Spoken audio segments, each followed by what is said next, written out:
नेपालमा राजनीति गर्नुहुन्छ भने देशले बनाउन सक्दैन भने तपाईँ राजनीति गर्न छोडिदियो। किनकि पुरानो नेताहरू तपाईँहरू 35 वर्षसम्म देश बनाउन सकेन, तर अहिले फेरि हल्ला गर्छ तपाईँहरू। किनकि तपाईँ देश बनाउन सकेन भन्ने तपाईँ राजनीति गर्न छोडिदिनु। बालन सरकारको राजीनामा नमाग्नु। किनकि बालन सरकारको राजीनामा माग्ने मान्छेहरू को हो तपाईँलाई थाहा छ? बालन सरकारको राजीनामा माग्ने मान्छे आफ्नो बाउको छोरा होइन। किनकि निर्मला पन्तको हत्या भयो त्यस बेला तपाईँहरू कहाँ थियो? तपाईँहरू किन आवाज उठाउनु भयो?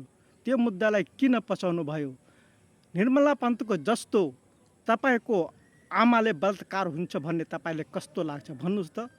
सबैको एउटा मकसद एउटै हुन्छ, पीडा एउटै हुन्छ, तर तपाईँहरूले लाज लागेन? बालन सरकारको विश्वभरि चर्चा भइरहेछ। बालनले विश्वमा 4 महिनामा विश्वमा चिनिरहेछ। तपाईँहरू बालन सरकारको राजीनामा नमाग्नु। किनकि बालन सरकारलाई देश बनाउन दिनु, बालन सरकारलाई सहयोग गर्नु। भ्रष्टाचारी गरेको मान्छे आफ्नो बाउको छोरा हो भन्ने आफै भ्रष्टाचार गरेको छु तपाईँ देखाउनुहोस्।